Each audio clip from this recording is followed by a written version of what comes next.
What up, y'all? This is Lovely on Our Life week 48. I got this nice little purple light. I've had this for a while. I just never turn it on because I have to fucking manually plug it in. But hey, man, it was kind of nice. Anyway, I'm going to talk a little bit about week, what I did over my non-negotiables, if I did them or not, then my non-negotiables for next week.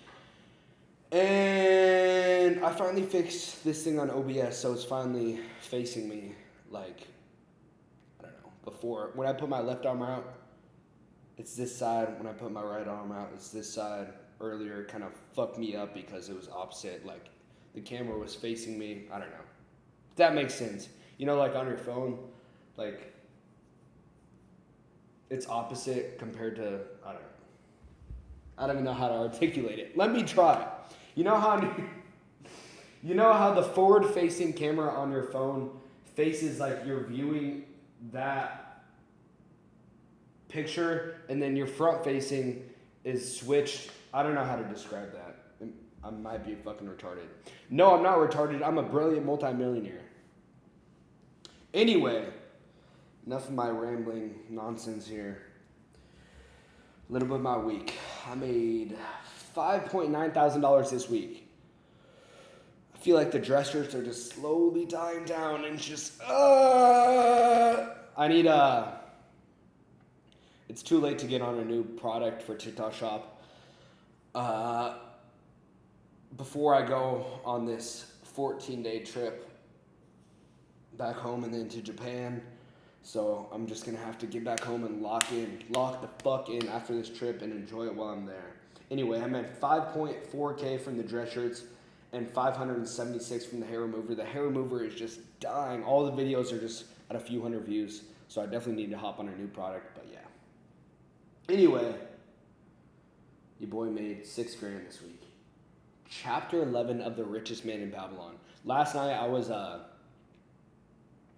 be honest, I was just procrastinating something I was supposed to be doing.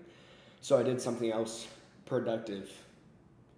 That felt productive. That was not what I was supposed to be doing. Anyway, I reread chapter 11 of The Richest Man in Babylon. It is called The Luckiest Man in Babylon. And I remember when I initially read this book and I read that chapter, it really stuck with me. And so I read it again, and man, this is a good fucking chapter. The Luckiest Man in Babylon. It's about hard work. And it's not really about luck. Some of it's about luck. Some of it, I guess, a lot of it's, I don't know. It's about hard work and enjoying work and taking pride in your work. And the only way to ever become lucky is by working your ass off to get to that point. Because luck is going to come at you, but you better be prepared. You better be well prepared for that luck to actually find its way into your life. So I'm going to try to tell the story. Who knows how long this video will be. Anyway, I do not remember or cannot pronounce either of their names. A rich merchant from Babylon is traveling the desert, and they're going back to Babylon, and he's with his late business partner's grandson, and this grandson is very spoiled. He does not like to work. He's a young boy, and he's bedazzled in diamond rings and necklaces and earrings, and he's just a prideful little shit who doesn't like to work. And the rich merchant feels obligated to help this kid out because that kid's grandfather was the business partner of that rich merchant and did him a lot of good in his life. Anyway, the rich merchant was once a slave. A slave that wasn't deserving to be a slave. His brother killed someone, and his family didn't have enough money to, I don't know, whatever. It wasn't his fault he became a slave. He became a slave. And while he was a slave, he was being marched to Babylon with other slaves to be sold off to owners. And there was one slave, Megiddo. I'm going to just call him Megiddo. It's probably not the right name, Megiddo, who said, God, I need to really practice on articulating my words because I can barely speak this story or articulate thoughts without stuttering over myself or having filler words. This rich, where was I? This slave boy was being marched to Babylon to be sold off to his owners, and he was with other slaves. This slave called Megiddo really emphasized to him that hard work is a man's best friend, and you need to work hard, and everything good in your life will come from working hard. And these other two slaves he was with, one said, no, don't work hard. Slaves, I don't know. He was just saying, don't work hard. It's foolish to work hard. The ancient city of Babylon was built by slave labor, and if you didn't have a slave master, you were sold off to the king, in which you were building the walls of Babylon, which would be the worst type of slave labor. You just have to carry heavy bricks up a wall from sunrise till dusk. Sunrise to sunset, and the second that you would stop or get out of line, you'd be whipped, and it was just the worst life as a slave, so no one wanted to go to the walls. And anyway, I'm getting carried off here. I need to stay on the track of the story. So this boy, he was sold off to a slave master. Megiddo gave him some advice saying, really emphasize that you were a hard worker to these slave masters, and he was sold to a slave master. He was a baker. He started baking as a slave for this baker, and he came up with a brilliant idea in which, after all the baking was done for the day, he would walk around the streets of Babylon and sell these extra cakes. I don't know, fucking bakery bread. And he would get to keep 1/4 of all the profit he made. So his slave master got to keep 3/4, and he was overly excited because he's now getting to keep pennies, and one day in a few years he's going to be able to buy his freedom. Anyway, now that the baker didn't have to bake anymore because the slave was doing all the rich merchant was doing all the labor. So he stopped working and started gambling a lot, and let's see. He met the grandfather on the streets of Babylon, and they became friends. He started selling him bread, and the grandfather asked the rich merchant, who was at a time a slave boy, and said, why do you have such good spirits, and why do you work so hard? And he explained to him his ideology that Megiddo, I don't know what I call him, Megiddo, called him, said to him, saying that hard work pays off, and everything you want from life is going to come from hard work, and emphasize hard work. Anyway, the slave master, the baker, became a gambler and lost all his money, and therefore his slave was taken. The slave boy, the rich merchant, was taken from him, and he was sold off to another slave master, and he was working brutal days, doing very, very hard labor out in the middle of the desert in the hot heat, and months and months of that, and he was getting really sick, and he was about to die. And one day he said that your slave master, the slave owners there said that someone bought you. So he got marched back to the city, and there is the grandfather, the kid's grandfather, said, I bought your freedom, and we are now merchant partners, business partners, and we're going to go become merchants. And I did this because you really instilled in my mind how important hard work is. So yeah, essentially, I probably butchered that. But essentially, I don't know. You got to read the book. God, I really got to become better at articulating my thoughts, because I just sound retarded and I can barely tell a story without. Anyway, this story has really had an impact on me. And yesterday and today, I've just been thinking about it constantly. And chapter 11 of The Richest Man in Babylon, The Luckiest Man in Babylon, has really had an impact on me. And hard work is a man's best friend. I'm going to read you some quotes I wrote down from the chapter. I like to work and I like to do good work, for work is the best friend I've ever known. Some men hate it, they make it their enemy. Better to treat it like a friend. Make thyself like it. Don't mind because it is hard. Remember, work, well done, does good to the man who does it. It makes him a better man. No work to do is bad for any man. Work has become my best helper. It has enabled me to recapture my confidence and my skill to sell. His hands were deeply calloused. This is another part of the story. So while the rich merchant, who was a slave boy at the time, was in the desert doing hard slave labor, he was working very hard and following, Megiddo's device. But he remembered the slaves that he was marched to Babylon with, and one of them, he was contemplating at the time, should I not work as hard? And his two other slaves that he was with, one of them said, don't work as hard. Another one said, if my slave master tries to whip me, I'll kill him. And the guy that said, don't work hard, ended up building the Babylon walls.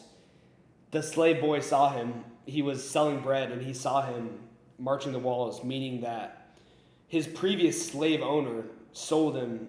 He wasn't doing good enough work, so he sold him to the walls, and now he's being whipped daily and has the hardest work ever.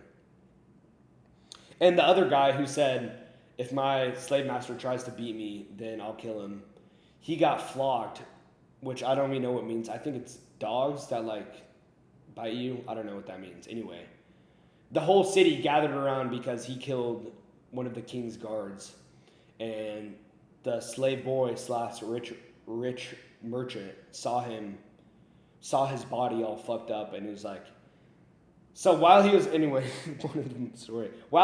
desert, he was like, damn, I'm working so hard, is this really worth it? And then he thought of the slave who said, don't work hard, and he was working the walls, living a miserable life. The slave that said he's going to kill his slave master got fucking eaten to death by dogs. And Megiddo, he's once saw on the street selling bread. His hands were deeply calloused from hard work, but his heart was light and there was happiness on his face. His was the best plan. So he's at this, at this turning point, is all this hard work really worth it? I'm not, I'm in the desert, I'm about to die. And he remembered his slave friends, and the one that was in the best scenario was Megiddo, the one who loved hard work and valued hard work. His hands were deeply calloused from his hard work, but his heart was light and there was happiness on his face. His was the best plan. Life is rich with many pleasures for men to enjoy. Each has its place. I am glad that work is not reserved for slaves. Were that the cause, I would be deprived of my greatest pleasure. Many things do I enjoy, but nothing takes the place of work. Anyway, this chapter has really stuck with me. I'm sure I'm going to be reading it many times over again in my life. And yeah, man, y'all should go read this chapter. Chapter 11 of The Richest Man in Babylon.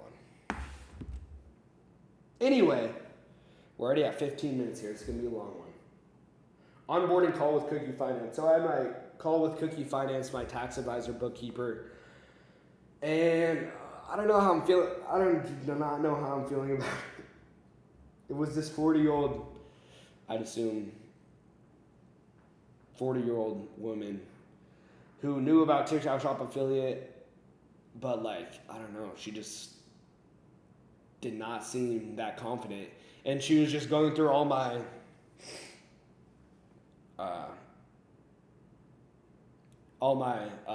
expenses on my credit cards and stuff, and she was like, I have fucking very, very, very few expensive for TikTok Shop affiliate. And I was like, I don't really have like many expenses, but like obviously I want my tax bill as low as possible. And she, I don't know. Hopefully she does a good job because obviously I want to pay as little in taxes as possible. And this woman kind of didn't know what she was doing, and I don't know. I want someone to grab me by the balls and be like, I'm going to save you as much money as possible, and I know what the fuck I'm doing. And this woman was just kind of, if you're saying this, no hate, all love, but you know, I don't know, she didn't seem that confident that like she was trying to save me every fucking penny possible, so. We'll see how that goes. I'm paying $333 a month for it, so let's better fucking hope they save me every fucking goddamn penny as possible. I mean, worst comes to worst, I can always get a new tax advisor, so it's not the end of the world. It's all good, but anyway. This lady did not seem that confident that she was going to save me as much money as possible. Anyway, I got a new iPhone. Nothing was wrong with my old iPhone at all. I just felt like I needed to get the new one because I need the best new everything, and I'm a materialistic person. And I fall into American consumerism, and it's literally the same exact goddamn phone. There's literally nothing different, except now the flashlight's on this side, I guess. Anyway, your boy got the 17 Pro. I do like the deep blue color, though. That is pretty cool, huh? It feels thicker than my last phone. I mean, it's a little heavier. I don't know. It's the same shit, let's be honest. It's the same fucking phone. New binder for my daily planners. You boy, after more than a year, my daily planners, I finally filled that one to the brim. So now we got 3 planners in the new daily planner binder. But yeah, man, this is much bigger than my last one. I don't know, this is probably gonna be, but the last binder, I probably filled 2/3 of, 2/3 to 3/4 of the day. I actually did my daily planner, and a lot of the days I skipped it. But if I actually do my daily planner every single day, which I'm not, I'm going to do it the vast majority of days, and definitely more than I did last year. But anyway, we'll see how long it takes me. Probably a year and a half to fill this binder of daily planners. And these papers I keep for my YouTube videos to sum up my week. Anyway. Day 7, no gooning going strong. It feels fucking good. The urges have really been hitting me like at night before I'm about to go to sleep. I'm just bricked rock solid in my bed, and like, I don't know, man. The urges are hitting me. But your boy has not rubbed my dick at all. I'm staying strong, and your boy has 157 more days. So feels good. To finally have, stop jacking off, because that was something that really fucked with me for years. It was like weed. It was like, it didn't have as big an effect as my life as weed. I could still very well jack off and have a productive day. But every time I did it, it's just like, I knew I never wanted to do it, and I just gave in to my urges. And yeah, man, I just have to get through this first month, and then after the first few weeks, month is over, after you've conquered 100 urges, then it's not as hard. And yeah, man, feels good. Your boy finally quit jacking off. And also, when I go home in 4 days and then on my vacation to Japan, I feel like it's going to be a lot easier because, the environment change type shit. Anyway, yeah. Overate, lost 400 in the casino. Oh my fucking God.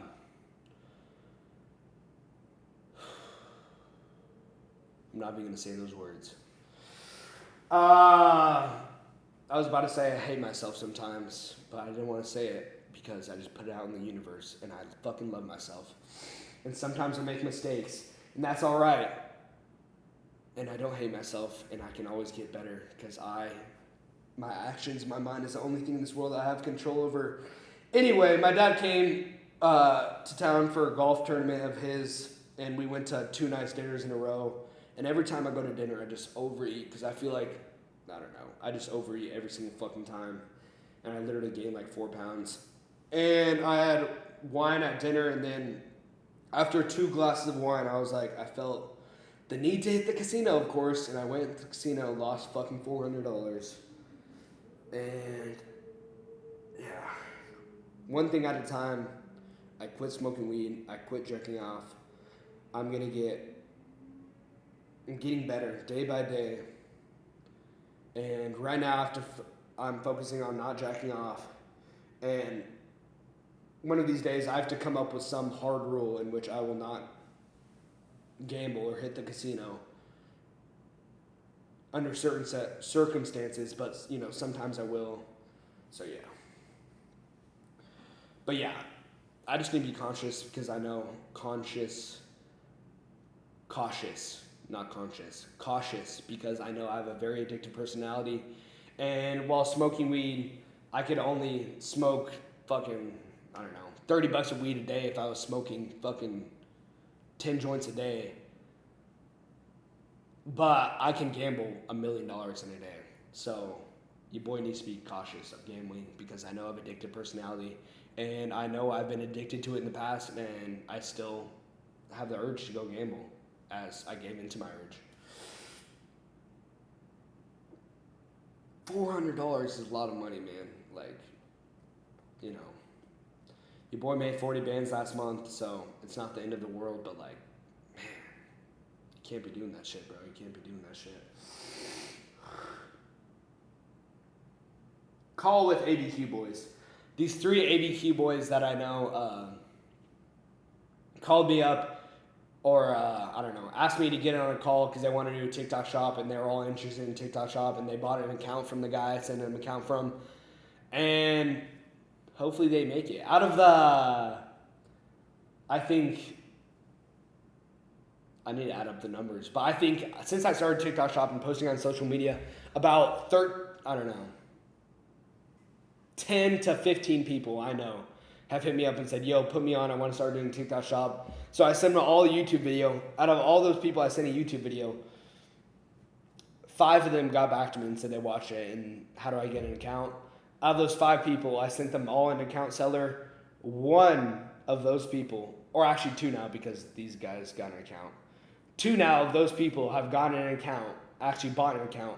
1 of them was, 5-6 months ago, and as far as I know, he quit after like 1 or 2 months because I assume he wasn't seeing the results he wanted to.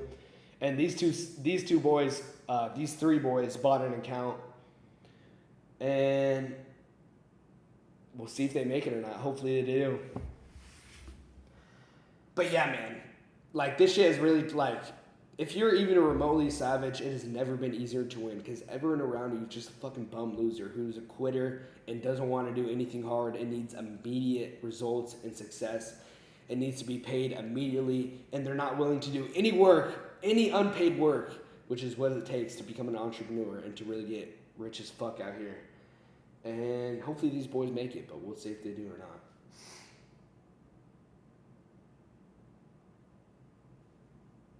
My own dress shirt. So this boy I knew from the frat I was in, I've been chilling with sometimes every few weeks here in Scottsdale. And yeah, he lives in Tempe now. And he's a drop shipper. He has experience on the brand side. He's a drop shipper. He used to be a TikTok shop affiliate. Actually, he's the one who initially put me on TikTok shop affiliate. 2 years ago, 2 years ago, like almost. And he said he made $100,000, which he did. And that was that month I started in February of 2024. I was sober for 1 month from weed, and I did TikTok shop, and I made $100. And then once my month sober ended, I immediately started smoking weed again and never posted another TikTok shop video. Anyway, yeah, he's we're gonna go 50-50 and launching my own dress shirt. So we'll see what happens. And yeah, I have the bread to back it up right now. I think we're both going to put up $5,000 for the initial inventory. But first we need to get samples to make sure they're not shitty dress shirts.